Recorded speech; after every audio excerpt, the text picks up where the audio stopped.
Bismillahirrahmanirrahim. Assalamualaikum warahmatullahi wabarakatuh. Waalaikumsalam warahmatullahi wabarakatuh. Sampurasun. Sampai. Oke, selamat pagi semua. Selamat pagi, Pak. Apa kabar kalian hari ini? Alhamdulillah, luar biasa. Allahu Akbar. Baiklah, sebelum belajar, marilah kita berdoa terlebih dahulu. Silahkan Cika untuk memimpin doanya. Bismillahirrahmanirrahim. Rabbi shrah li sadri wa yassir li amri wahlul 'uqdatam min lisani yafqahu qawli. Bismillahirrahmanirrahim. Raditu billahi rabban bil islami dina wa bim muhammadin nabiyya wa rasulah. Rabbi zidni ilma warzuqni fahma bi rahmatika ya arhamar rahimin. Artinya, ya Allah, berilah aku ilmu dan kepandaian yang bermanfaat. Amin. Baiklah. Selanjutnya, menyanyikan lagu wajib nasional.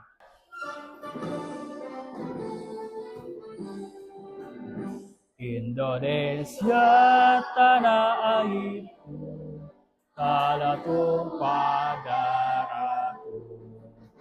Di sanalah aku berdiri, jadi pandu ibuku.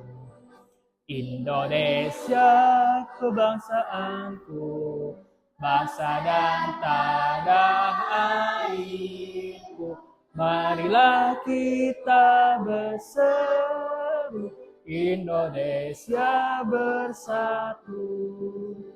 Hiduplah tanahku, hiduplah negeriku, bangsaku, rakyatku semuanya. Bangunlah jiwanya, bangunlah badannya untuk Indonesia Raya. Indonesia Raya, merdeka, merdeka, tanahku, negeriku yang kucinta. Indonesia Raya, merdeka, merdeka, hiduplah Indonesia Raya. Indonesia Raya, merdeka, merdeka, tanahku, negeriku yang kucinta. Indonesia Raya, merdeka, merdeka, hiduplah Indonesia Raya. Baik, silakan duduk lagi. Nah, hari ini kita akan belajar sesuatu yang baru. Apa itu, Pak? Nah, kita akan belajar mata pelajaran coding. Coding dan satu lagi, kecerdasan artifisial atau bahasa Inggrisnya ada AI. Tapi Bapak mau tanya dulu. Siap. Kalau misalkan Bapak bilang coding, apa yang ada di pikiran kalian? Coba. Kode. Apalagi? Nah, kita selaku siswa juga harus mempersiapkan diri. Untuk apa, Pak? Untuk bisa menggunakannya dengan bijak, ya. Harus tahu apa itu coding, apa itu kecerdasan artifisial. Ya, begitu. Nah, hari ini kita akan belajar coding dulu. Tepatnya yaitu berpikir komputasional.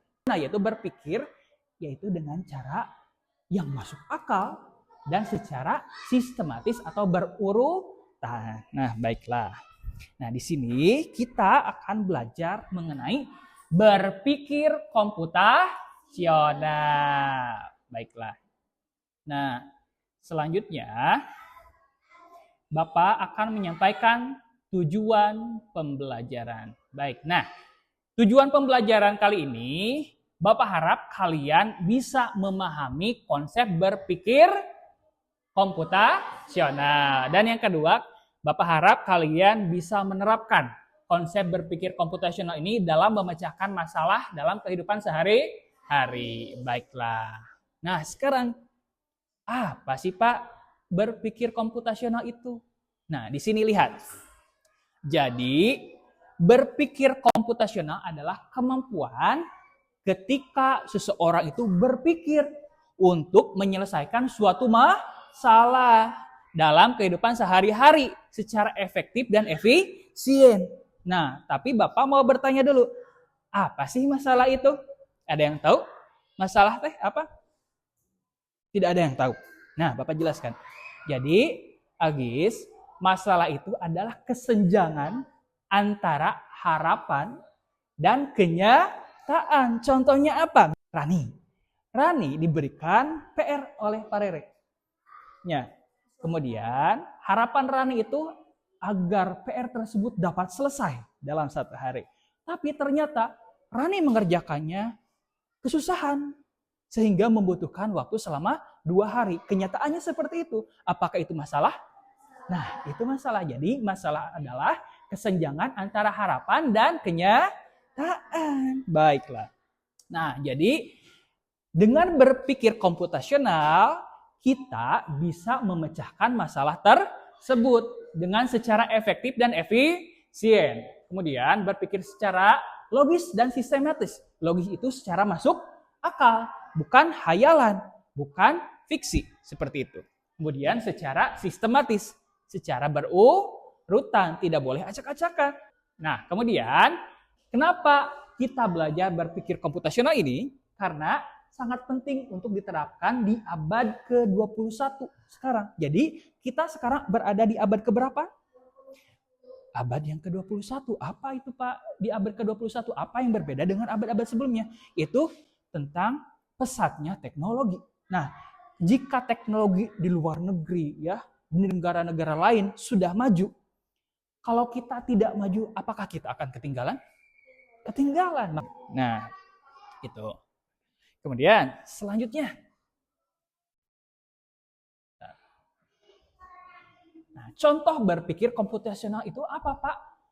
Pak, saya tidak mengerti, kata nenek. Nah, contohnya itu banyak. Malahan sebetulnya kalian sudah menerapkan dalam kehidupan sehari-hari walaupun tidak sadar. Nah, contohnya itu ketika kalian menggosok gigi.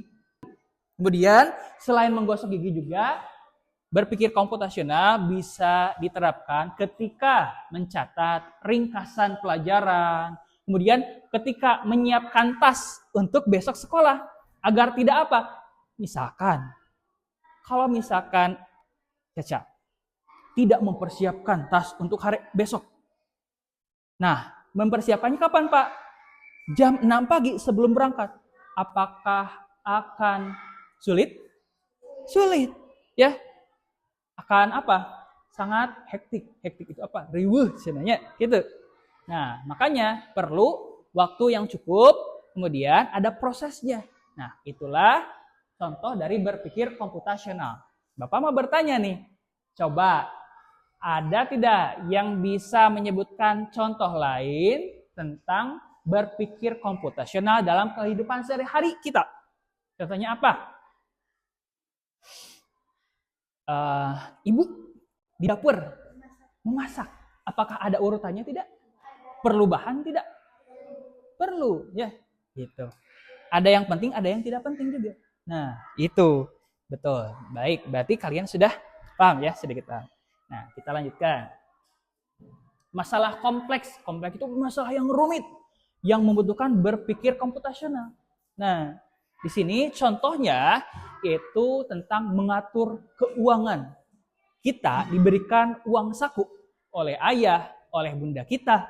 Nah, agar uang itu tidak boros, agar uang itu bisa ditabung, maka perlu proses atau cara-cara tertentu. Nah, berpikir komputasional ini bisa diterapkan. Untuk apa? Untuk memecahkan masalah tersebut. Contoh yang lain, mencari jalan tersesat di tempat baru, memilih jurusan atau karir itu buat nanti kalian dewasa ya. Kemudian mencari dan memilah informasi di dunia digital seperti di HP ya. Kita harus bisa menyaring informasi mana yang penting dan mana yang tidak penting, seperti itu. Kemudian selanjutnya nih apa ya? 4 landasan. Nah, ini yang penting. Kita akan belajar ini. 4 landasan berpikir komputasional atau prinsip-prinsip berpikir komputasional. Yang pertama ada dekomposisi. Apa itu dekomposisi?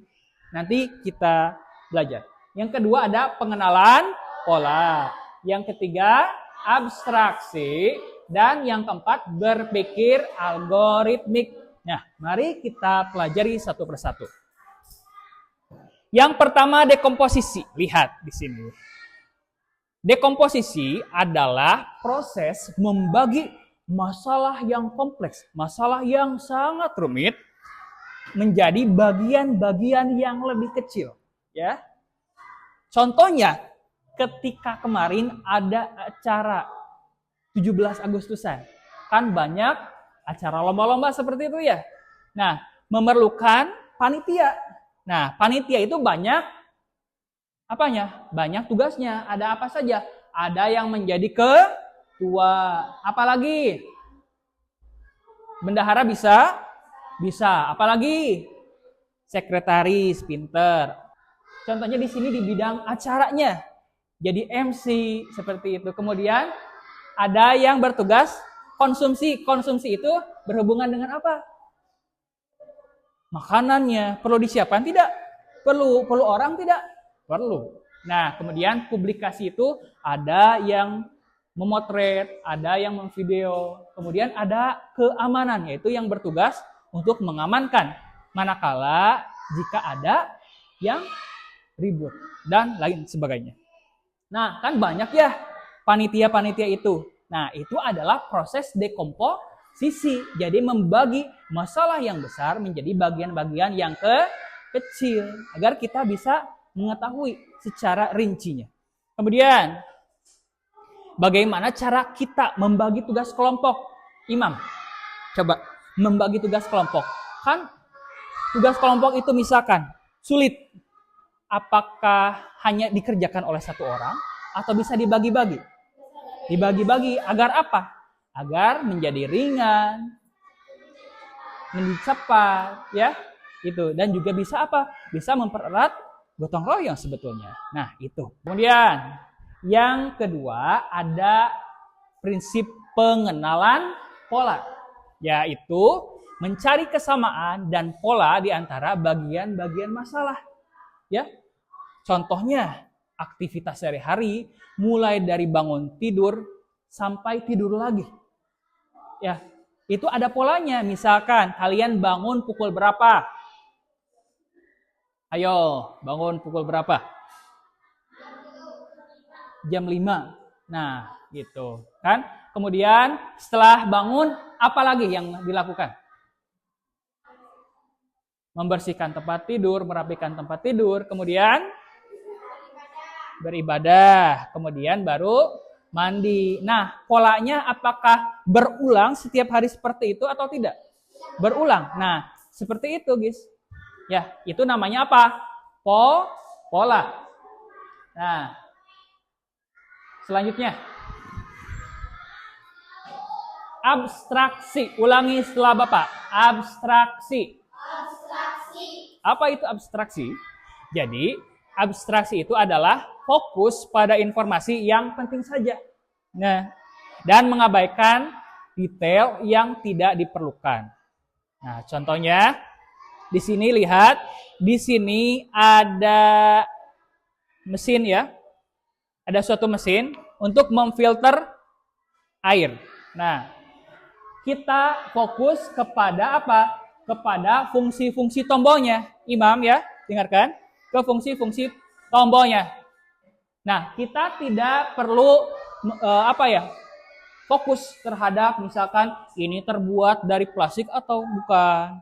Kemudian warnanya ini bagus atau tidak. Kita tidak fokus kepada itu, tapi terhadap fungsinya. Ini adalah proses abstraksi. Jadi abstraksi itu fokus kepada yang penting dan membuang yang tidak Bagus.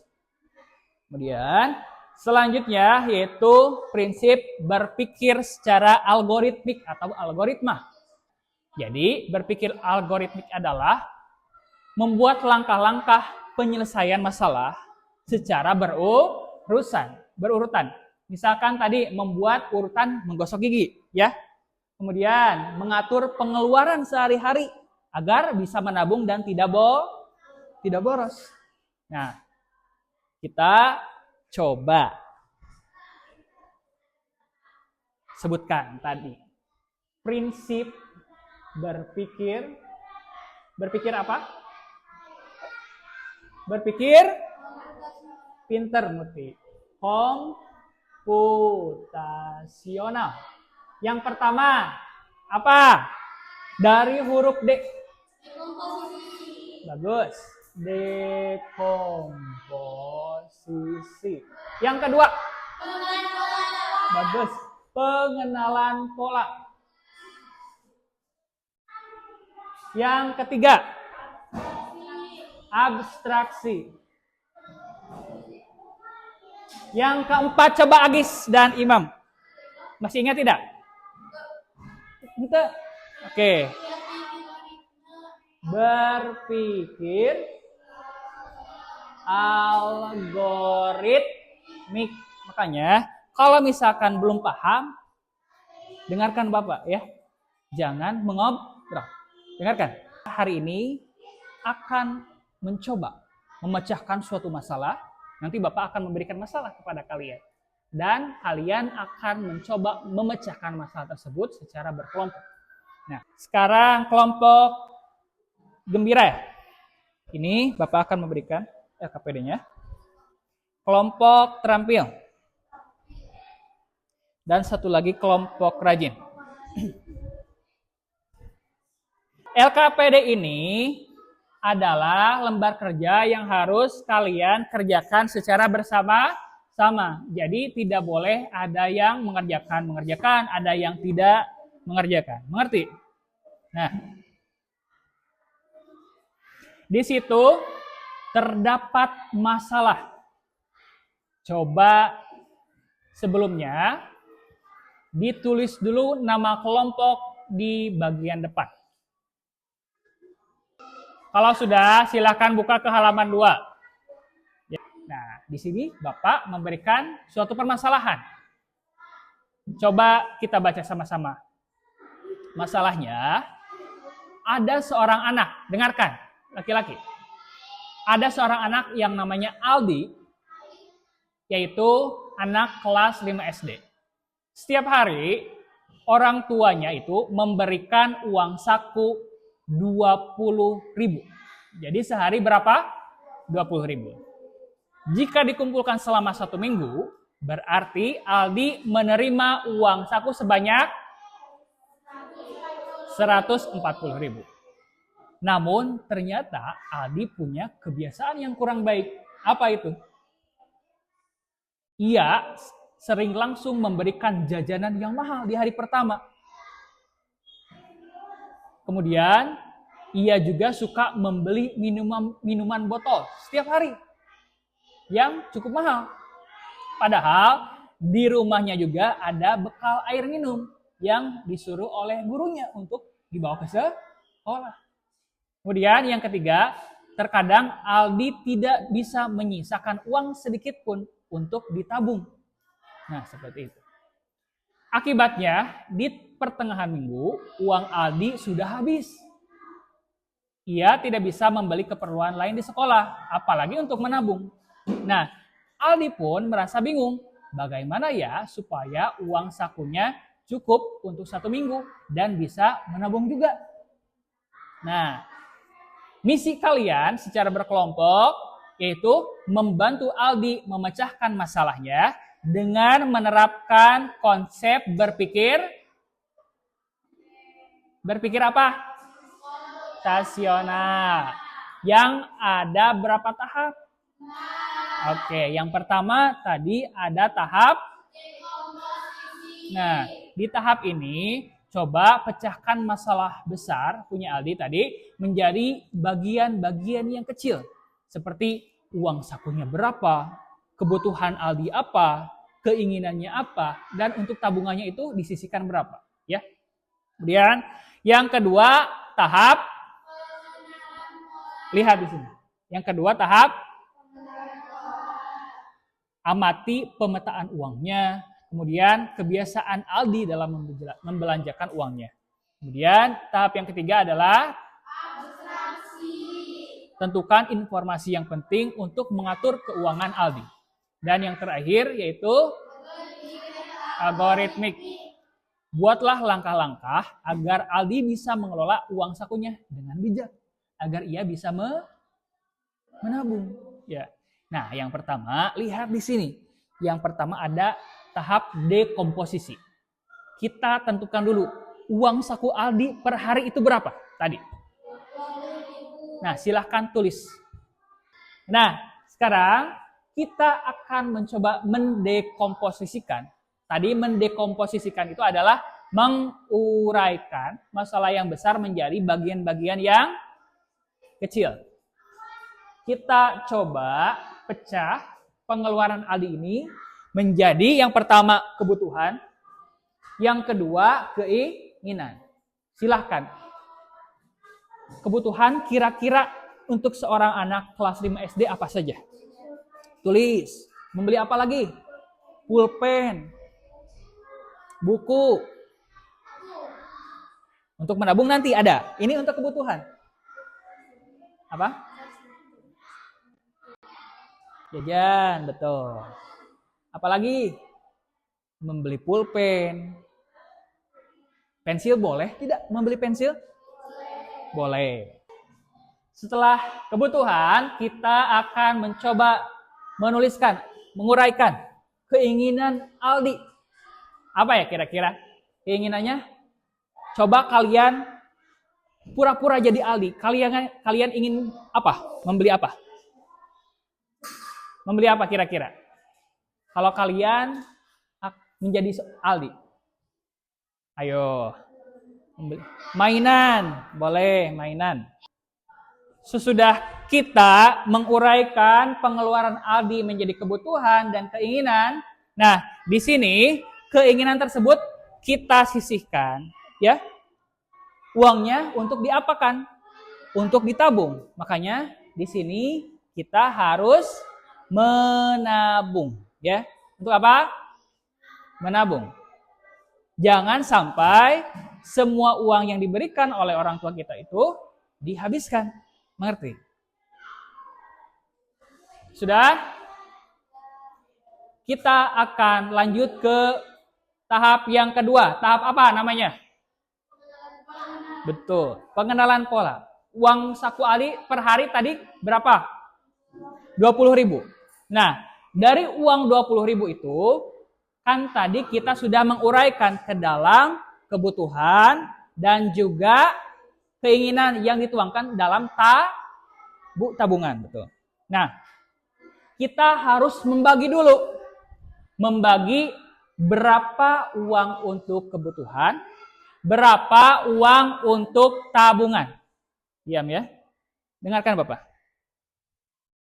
Coba. Yang pertama tadi pengeluaran. Yang pertama untuk kebutuhan. Yang kedua tabungan. Untuk membeli keinginan kita. Nah, kebutuhan itu berapa uang yang harus dihabiskan. Kemudian tabungannya harus menyisihkan berapa. Nah, coba ada yang tahu mau berapa persen antara kebutuhan, berapa persen tabungan? Boleh, 70%. Kemudian berarti tabungan 30%. Dari berapa? Tadi uang sakunya ada 20.000, ya. 20.000 rupiah. Kita tentukan 70 per 100 dikali 20.000. Wah, tuh ada matematikanya di sini. Bisa diterapkan. Coba, ini kita coret. Baik. Kemudian 7 dikali 2, 14. Kemudian sisa nolnya kita tulis 1, 2, 3. Isi titik. Oke. Jadi uang untuk kebutuhan sebesar 14.000. Berarti 30% dari 20.000 itu berapa? 3 kali 2, 6. Kemudian ininya kasih titik.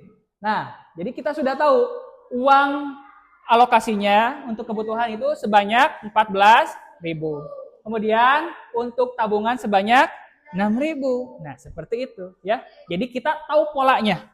Pola untuk kebutuhan 70%, kemudian pengeluaran untuk tabungan sebanyak 30%. Nah, ini kita terapkan dalam kehidupan sehari-hari kita. Di hari Senin, 14.000 untuk jajan atau kebutuhan, dan 30% atau 6.000 untuk tabungan. Itu hari Senin. Selasa sampai Minggu, begitupun. Ya, mengerti? Jadi kita tahu polanya. Mengerti? Sudah tahu ya polanya? Berapa kali kita menghabiskan uang untuk kebutuhan dalam sehari? 3 kali. Nah, kalau sudah tahu, jawablah pertanyaannya di sini. Berapa kali jajan dalam sehari? Kemudian, yang kedua, bolehkah jajan melebihi dari batas uang kebutuhan? Boleh tidak? Tidak boleh. Kemudian, jika ada sisa uang, misalkan ternyata Aldi tadi tidak menghabiskan uang 14.000, hanya misalkan 12.000. Ada uang sisa berapa? 2.000. Apakah boleh ditabung? Boleh. Nah, gitu. Jadi boleh ditabung. Jadi kalian sudah tahu polanya. Pola untuk pengeluaran tadi berapa persen? 70%, sedangkan untuk tabungan berapa persen? 30%. Tadi 70%-nya sebanyak 14.000, sedangkan untuk tabungan 6.000. Nah, kemudian selanjutnya tahap yang ketiga. Di sini ada proses apa? Abstraksi. Nah, coba tandailah informasi yang penting untuk membantu mengatur uang saku Aldi. Kemudian coretlah yang tidak penting, informasi yang tidak berpengaruh. Sudah? Silahkan kita lanjutkan ke tahap yang terakhir atau tahap berpikir algoritmik. Nah, bantulah Aldi mengurutkan langkah-langkah berikut agar ia dapat menghemat uang sakunya dan agar bisa menabung. Nah, di situ ada 6 tahap. Tapi ini masih tidak berurutan, ya, belum berurutan. Silahkan urutkan menjadi urutan yang benar. Ditulis ya. Silahkan diskusi dengan teman kelompoknya. Sok, dibaca dulu urutannya. Kira-kira urutan yang pertama yang mana? Ya, urutan yang mana? Yang kedua, ketiga, dan yang sampai terakhir. Silakan. Boleh bantu Mutiara. Yang mana? Yang pertama. Oke, semua lihat. Di sini yang pertama menyimpan uang sisa jajan pada tabungan jika ada. Apakah langsung menyimpan uang sisa? Bukan. Menghitung uang saku harian sebanyak 20.000. Oh, jadi tidak dihitung dulu. Berarti yang pertama yaitu menghitung uang saku terlebih dahulu. Oke. Coba selanjutnya setelah menghitung uang saku harian, betul, menghitung pembagian kebutuhan berapa persen, untuk tabungan berapa persen. Ya. Apalagi? Kira-kira. Yang ketiga, setelah membagi 70%, 30%, apalagi? Ya. Apakah mencatat dulu? Apakah menyimpan uang tabungan dulu? Kan kita sudah tahu tadi 14.000 untuk jajan atau kebutuhan dan 30% atau 6.000 untuk tabungan. Yang pertama, jajan dulu, apakah menabung dulu? Nah, bagusnya itu menabung dulu. Kenapa coba? Oh, jajan dulu. Nah, betul. Kalau misalkan jajan dulu, nanti bisa jadi Agis itu mengambil uang tabungan, makanya harus diamankan dulu, ya, di celengan. Seperti itu. Bukan apa jajan dulu ternyata kurang, diambil uang untuk apa? Uang untuk tabungannya. Kan itu sama saja bohong. Tidak bisa menabung ya.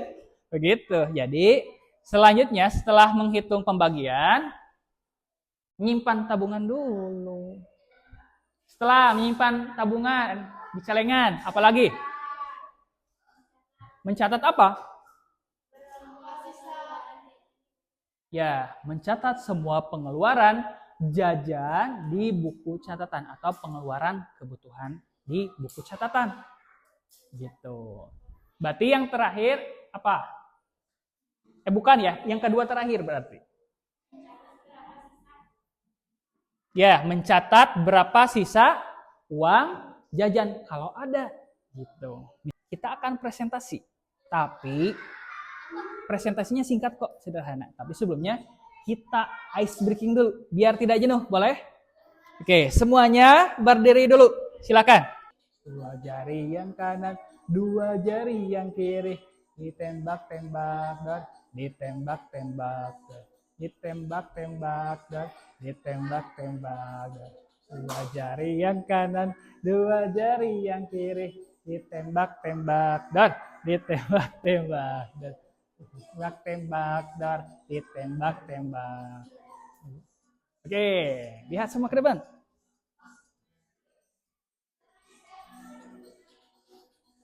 Lima jari yang kanan, lima jari yang kiri, kanan tutup hidung, kiri tutup telinga. Silahkan duduk lagi.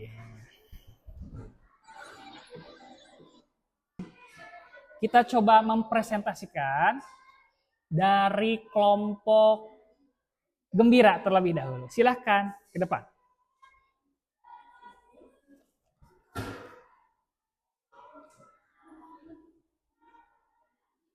Silahkan menghadap ke teman-temannya. Silahkan salam dulu ya. Waalaikumsalam warahmatullahi wabarakatuh. Ya, hasil diskusi. Tentang apa? Berpikir? Oke. Silahkan, yang pertama ada tahap apa? Ya, bagaimana di tahap dekomposisi terhadap masalah Aldi tadi? Apa? Coba baca saja yang di situ, silakan.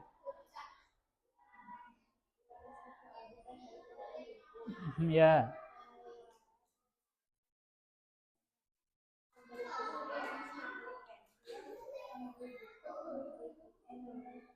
Ya. Coba dengarkan yang depan.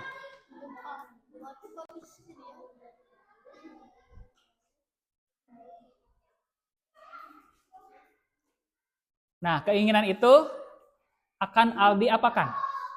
Ditabung. Kemudian di proses yang kedua, proses pengenalan pola.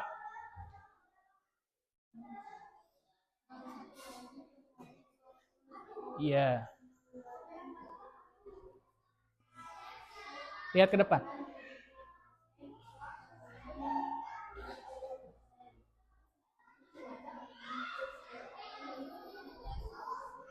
Untuk tabungan 6.000.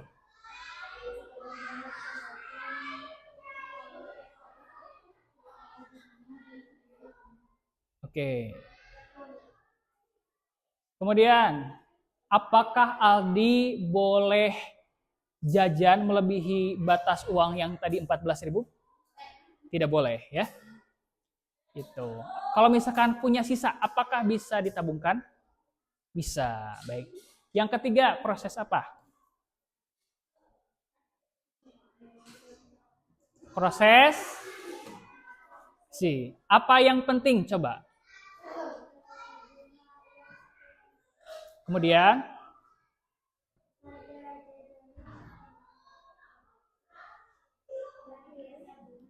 Target tabungan per harinya. Harga minuman. Baik. Sisa uang jajan. Nah, kemudian di proses yang terakhir yaitu berpikir algoritmik. Nah, ada urutan-urutan untuk menyelesaikan masalah Aldi. Apa saja? Yang pertama sampai yang terakhir. Kemudian yang ketiga,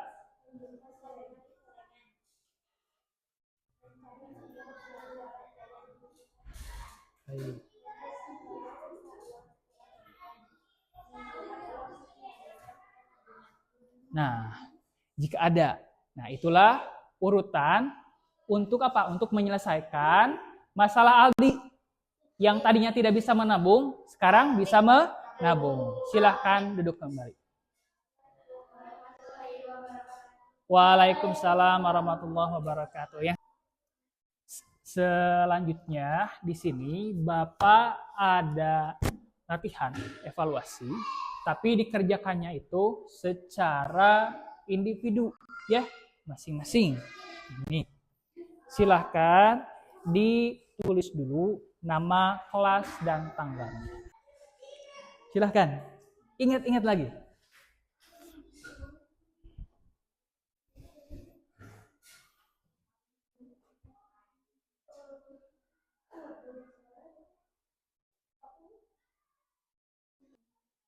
Selanjutnya kita akan menyimpulkan pembelajaran hari ini. Jadi kita sudah belajar tentang berpikir komputasional. Nah, tadi berpikir komputasional itu ada berapa tahap? Ada apa saja? Dekomposisi, pengenalan pola, abstraksi, dan berpikir algoritmik. Dekomposisi itu menguraikan masalah yang besar menjadi bagian yang. Kemudian proses pengenalan pola yaitu mengenali pola-pola dalam suatu permasalahan. Yang ketiga abstraksi, mencari informasi yang penting dan membuang informasi yang tidak penting. Kemudian yang keempat berpikir algoritmik yaitu menyusun strategi, rencana atau cara-cara ya secara berurutan dari tahap yang pertama sampai yang terakhir. Apakah boleh acak-acakan? Tidak. Tidak bisa ya, harus secara berurutan, secara sistematis. Nah, baiklah, Bapak mau bertanya nih untuk merefleksikan. Apakah pembelajaran hari ini menyenangkan? Menyenangkan. Alhamdulillah. Jadi kita tahu ilmu baru yaitu tentang coding. Khususnya dalam berpikir komputasional. Sebelum mengakhiri pelajaran kali ini, Bapak akan memberikan PR. Yaitu ini nih, catatan keuangan siswa. Jadi untuk menerapkan berpikir komputasional ini ya secara praktikal, kalian bisa mencatat keuangan kalian selama 1 minggu dari mulai hari Senin sampai hari Minggu.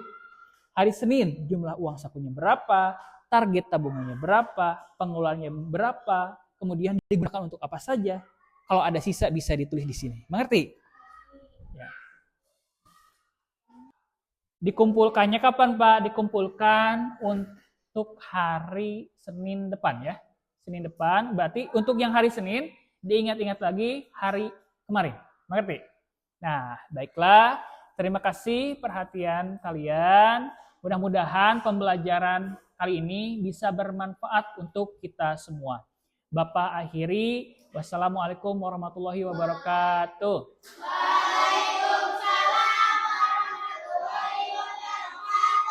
Baik, setelah belajar marilah kita berdoa terlebih dahulu.